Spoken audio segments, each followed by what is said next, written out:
কেন্দ্রীয় শিক্ষামন্ত্রী পদে ধর্মেন্দ্র প্রধান ইস্তফা দেওয়ার পর ককরোচ জনতা পার্টির স্রষ্টা অভিজিৎ দীপকে ধন্যবাদ দিয়েছেন দেশের প্রধান বিচারপতি সূর্যকান্তকে।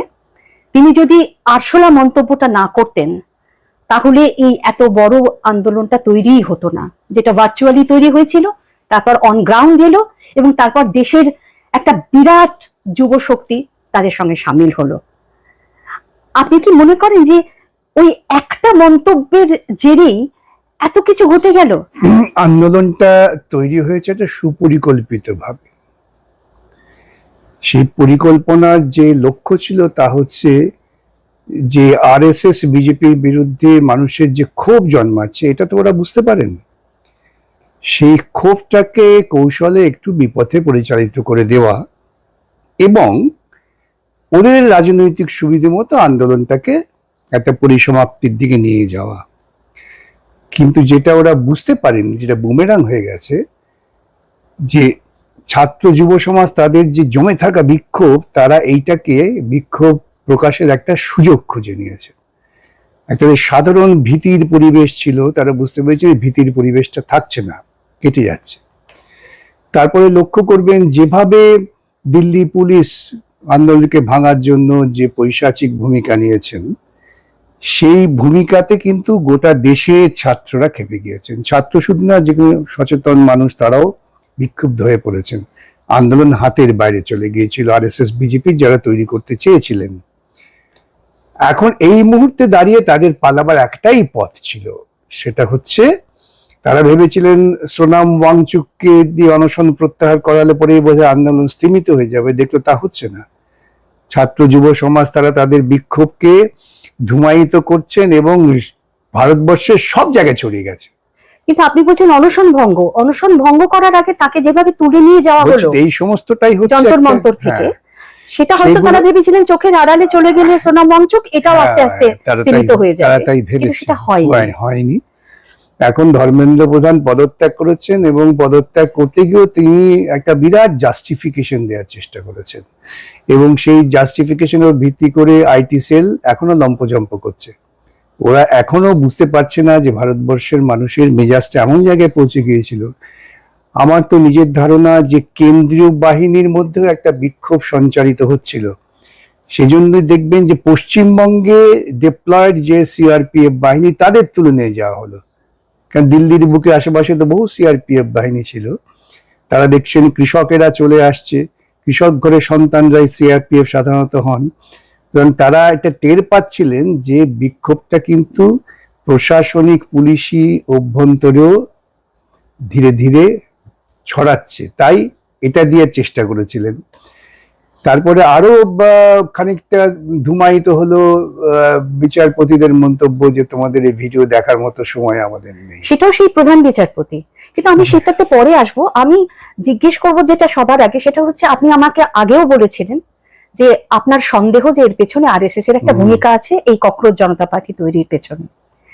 এই ককরোচ শব্দটাকে ব্যঙ্গ করে বিদ্রুপ করার জন্য একটা প্রতিবাদী বিদ্রুপ তৈরি হলো সোশ্যাল মিডিয়াতে।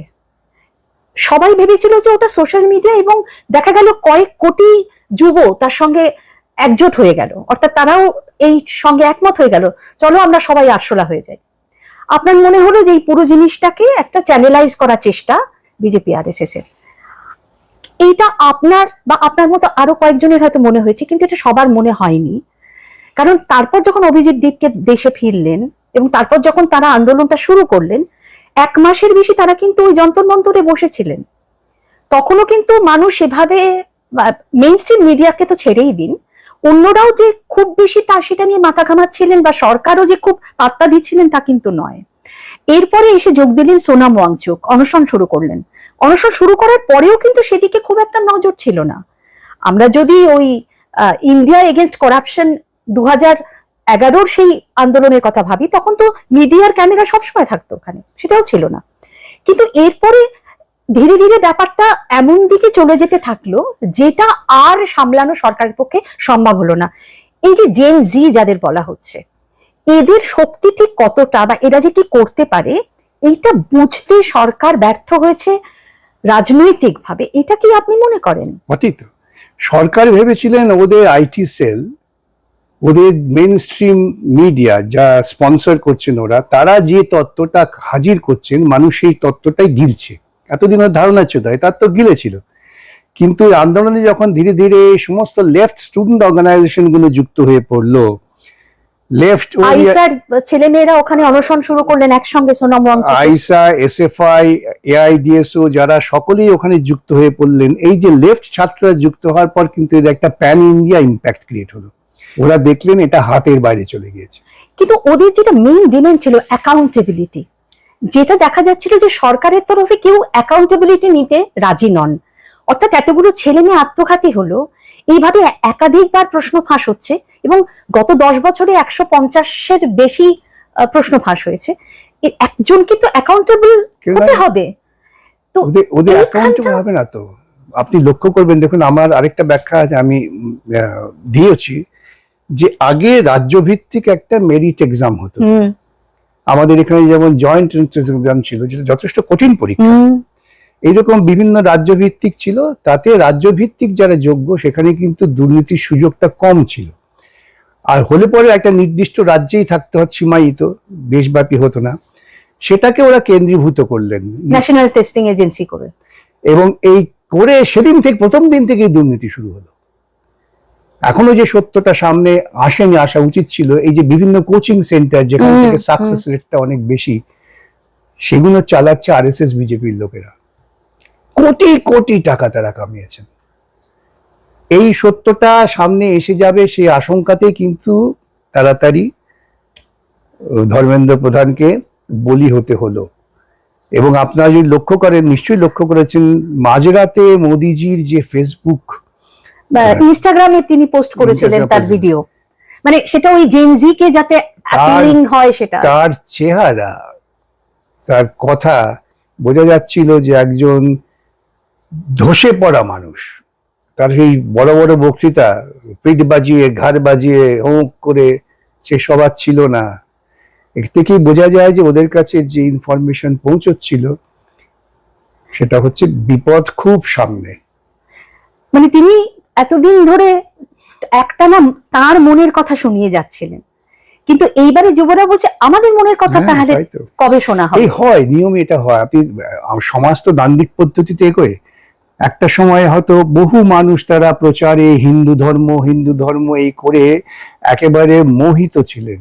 আপনি যখন বুঝতে পারছেন যে আমার জীবন জীবিকা অস্তিত্বের সঙ্গে ধর্মের ঠিক ততটা সম্পর্ক নেই, ধর্মের সম্পর্ক যতটা বেশি আধ্যাত্মিক চিন্তা চেতনার দিকে, এই যুব সমাজ তারা খেপে গেলেন। যে আর কি দেখলেন তারা, মারাত্মক। এগুলো ভাবতে হবে যে শিক্ষা বাজেট কমছে, গবেষণার জন্য গোমূত্র গোবরের জন্য টাকা হচ্ছে, মূল বিজ্ঞান শিক্ষার জন্য গবেষণার টাকা নেই। ইসরো থেকে শতাধিক বিজ্ঞানী তারা কাজ ছেড়ে চলে গেলেন, আর ওরা নির্লজ্জের মতো বলতে শুরু করলেন এর আগে তো একজন চলে গিয়েছিলেন। কতটা নির্লজ্জ, কতটা কি বলবো যুক্তিহীন চিন্তা হলে পরে এই সমস্ত কথা বলতে পারেন। এবং তারপরে হচ্ছে যে পাশ করার পর চাকরি নেই, এই যে প্রবলেম, এটাকেও অ্যাড্রেস করছে না সরকার, করছে না, এবং বারে বারে মিথ্যে কথা বলে যাচ্ছে। কিন্তু ধর্মেন্দ্র প্রধান তার একটা দীর্ঘ যে ইস্তফা পত্র, তাতে একটা কথা বলেছেন যে এর থেকে যেন অ্যান্টি ন্যাশনাল ফোর্স কোনো ফায়দা না তুলতে পারে, এটাও এই কারণে তিনি ইস্তফা দিচ্ছেন। অ্যান্টি ন্যাশনাল কারা? আরেকটা কথা বলি, এ থেকে প্রমাণ হয় সরকারটা কত ভঙ্গুর। এত ম্যান্ডেট নিয়ে যে সরকার চলছে, যে সরকার বুক বাজিয়ে বলছে আমি বিশ্বগুরু, সেই সরকার এতটাই ভঙ্গুর যে তাকে একজন মন্ত্রীকে পদত্যাগ করতে হচ্ছে অ্যান্টি ন্যাশনালদের এড়াবার জন্যে। সে অ্যান্টি ন্যাশনাল দেখা ভারতবর্ষের যুব সমাজ, যেভাবে ওরা ন্যাশনাল নন, বুঝতে পেরেছি যে ওদের ন্যাশনালিটি, ওদের দেশপ্রেমটা এখন মানুষের কাছে ধরা পড়ে গিয়েছে, তাই ওরা পালাবার আগে আরেকটু কাদা ছুড়ে যায়, সেই চেষ্টা। ধর্মেন্দ্র প্রধান ইস্তফা দিলেন। ধর্মেন্দ্র প্রধান আরএসএস ঘনিষ্ঠ, এটা সকলেই জানেন। তার বদলে যিনি এই দায়িত্বটা নিলেন তিনিও আরএসএস ঘনিষ্ঠ, প্রহ্লাদ যোশী, আরএসএস এর কাডার। হ্যাঁ, তো সেক্ষেত্রে মূল যে জায়গাটা, যেটা রাহুল গান্ধী বলেছেন এই ইস্তফার পরে, যে আরএসএস যেভাবে গোটা শিক্ষার যে মানে পরিকাঠামো সমস্ত কিছুকে যেভাবে মানে দখল করেছে, সেইটা থেকে শিক্ষাকে মুক্ত না করতে পারলে শিক্ষার সংস্কার হবে না। आरएसएस का जो कैप्चर है हिंदुस्तान के सिस्टम पर, एजुकेशन सिस्टम पर, अगर मोदी जी की गलती है तो उतनी ही गलती आरएसएस की है, क्योंकि दीमक का काम आरएसएस ने किया है। हमारे एजुकेशन सिस्टम को अंदर से खोखला कर दिया है। जो नॉलेज होती है उस पर इन्होंने आक्रमण किया है। तो गहरे स्टेप्स लेने पड़ेंगे। मुझे नहीं लगता है कि ये ले सकते हैं, बट देखते हैं। এইটা কি এটাই ঠিক, সম্ভব? এইটাই লক্ষ্য, এই লক্ষ্যেই আমাদের এগোতে হবে সমস্ত ভারতবাসীকে। যে ভারতবর্ষ যাত্রা শুরু করেছিল বিজ্ঞান মনস্কতা, বিভিন্ন সায়েন্টিফিক ইনস্টিটিউট তৈরি করছেন, যার ধর্মনিরপেক্ষতা এবং জোট নিরপেক্ষতা পৃথিবীর কাছে একটা সম্মানজনক জায়গায় রেখেছিল, সেই ভারতবর্ষকে আমাদের ফিরিয়ে আনতে হবে। তিনটি দাবি নিয়ে এই ককরোচ জনতা পার্টির যারা মুখপাত্র তারা কথা বললেন। এক, ধর্মেন্দ্র প্রধানের ইস্তফা, ডান। 2 নম্বর হচ্ছে যে যতজনের বিরুদ্ধে এফআইআর ইত্যাদি হয়েছিল আন্দোলনকারী, তাদের বিরুদ্ধে এফআইআর প্রত্যাহার করে নিতে হবে এবং তাদের বিরুদ্ধে কোনো রকম শাস্তিমূলক ব্যবস্থা নেওয়া হবে না, এটা সরকার প্রতিশ্রুতি দিয়েছেন। 3 নম্বর, যেসব ছেলে মেয়ে আত্মঘাতী হয়েছে তাদের পরিবারকে অন্তত 1 কোটি টাকা একটা ক্ষতিপূরণ দিতে হবে। তো 1 কোটি টাকাই দেবেন কিনা সরকার সেটা এখনো নিশ্চিত না, কিন্তু সরকার বলেছেন আমরা সম্পূর্ণ একমত এটার সঙ্গে।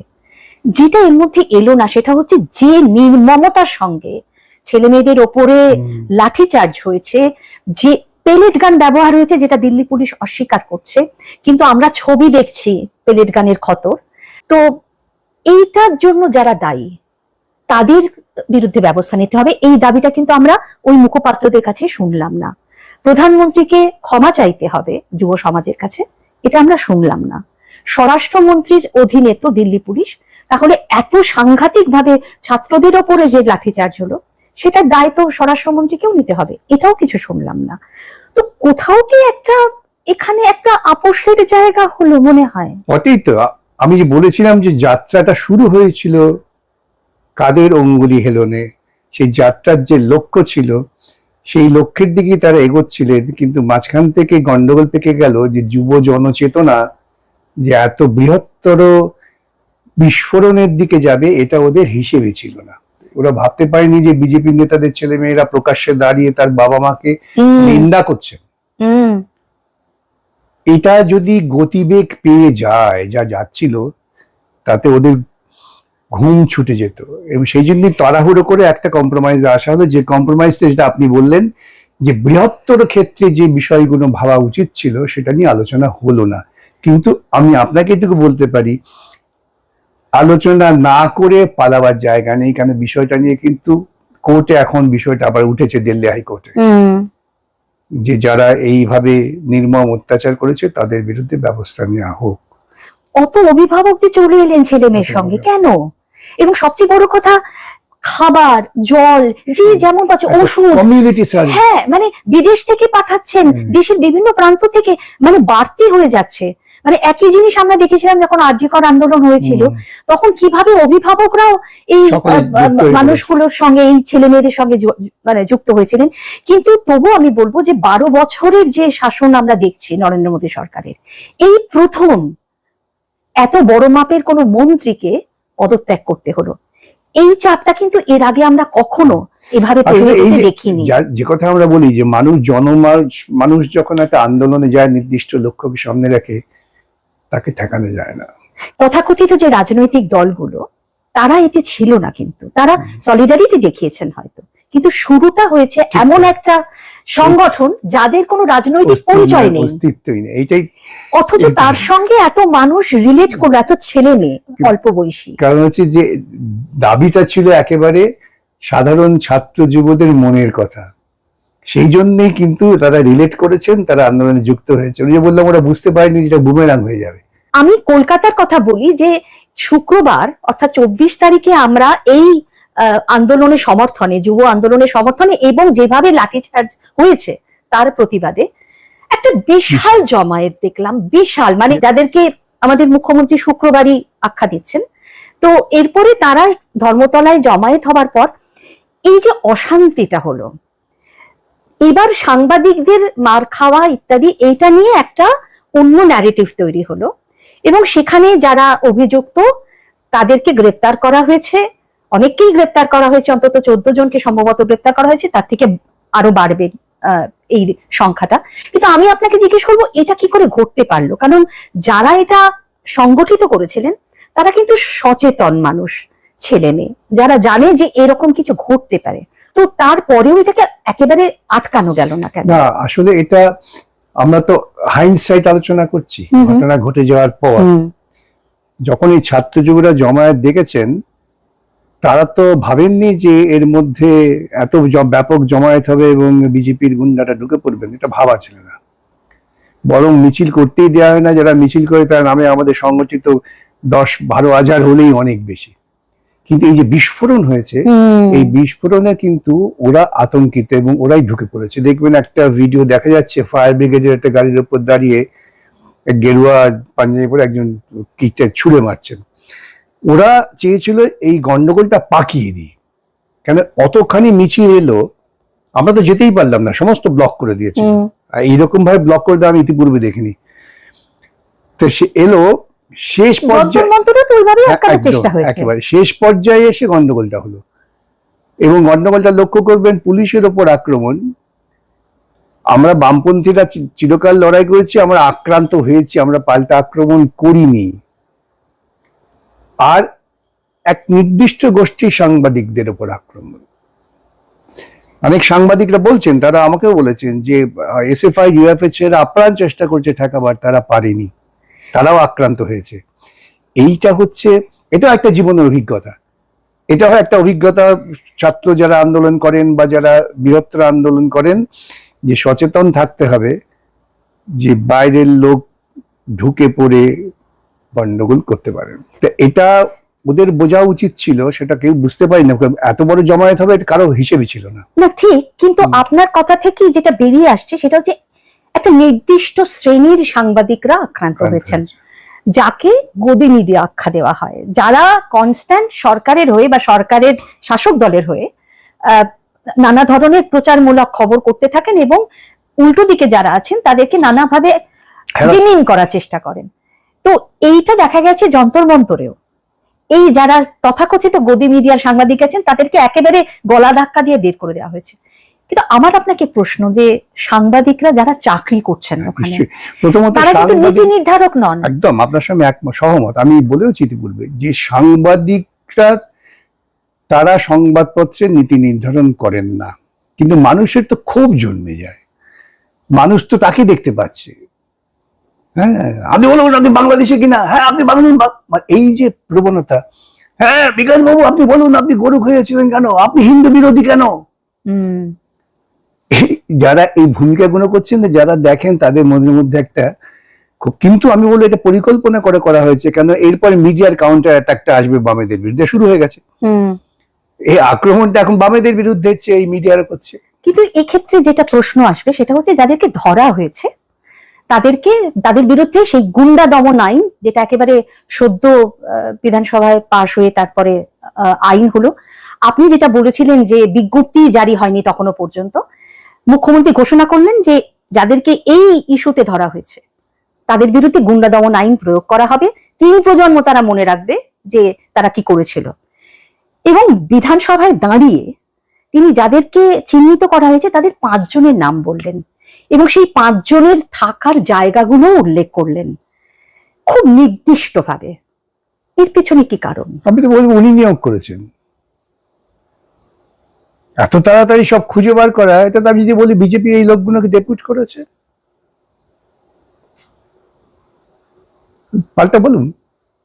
আপনি ভাবুন, এত তৎপরতার সঙ্গে পুলিশ তাদের গ্রেপ্তার করতে পারলো না, কিন্তু মুখ্যমন্ত্রীর কাছে বার্তা চলে গেল, তিনি বিধানসভায় বক্তৃতা করে দিলেন, তখন গ্রেপ্তার হয়েছেন তারা। করে তাহলে এই মুখ্যমন্ত্রী ঠিক করে দিচ্ছেন কাকে গ্রেপ্তার করতে হবে, কি ব্যবস্থা করতে হবে।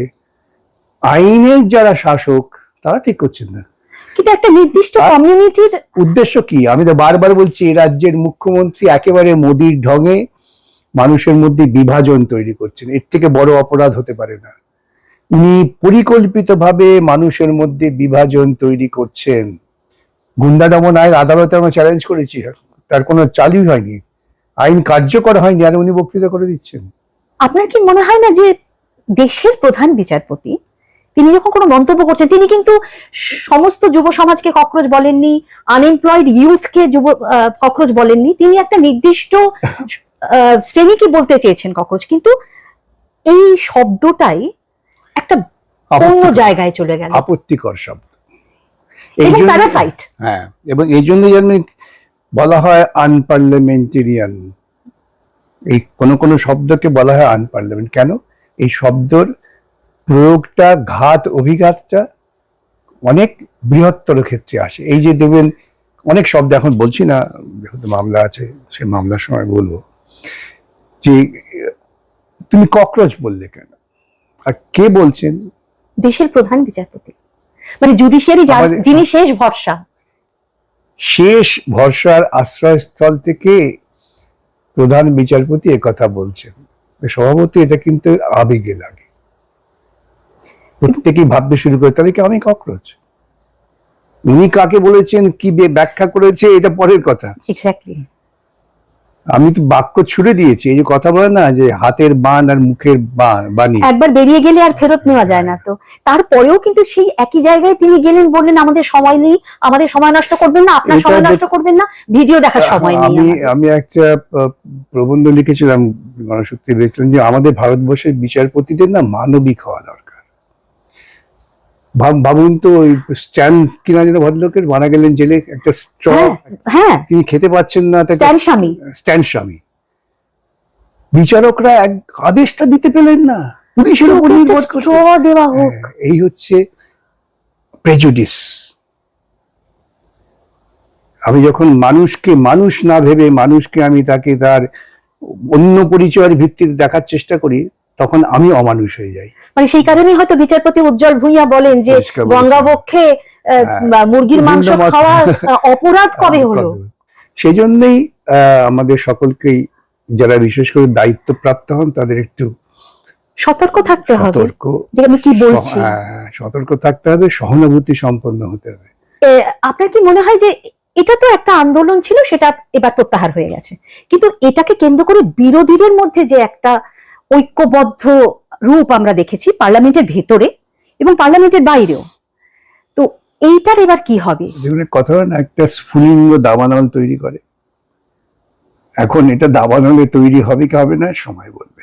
মানে আপনার কি মনে হচ্ছে? এই তো সুযোগ, সমস্ত রাজনৈতিক দল যারা সংবিধান এবং সাংবিধানিক মূল্যবোধকে বিশ্বাস করেন, আমি অন্য কথাই যাচ্ছি না, বাম ডান বাম কমিউনিস্ট, যদি তুমি মনে করো যে সংবিধান এবং সাংবিধানিক মূল্যবোধটাকে রক্ষা করা দরকার, তবে সকলে এক হও, এক জায়গায় দাঁড়িয়ে এক কণ্ঠে বলো যে সাংবিধানিক মূল্যবোধকেই গুরুত্ব দিতে হবে।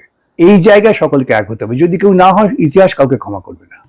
কিন্তু গুন্ডা দমন আইনের কথাও শুনিয়ে রেখেছেন, ফলে গুন্ডা দমন আইন কার বিরুদ্ধে কখন প্রয়োগ হবে এটা লক্ষ্য করুন, ধৈর্য ধরুন।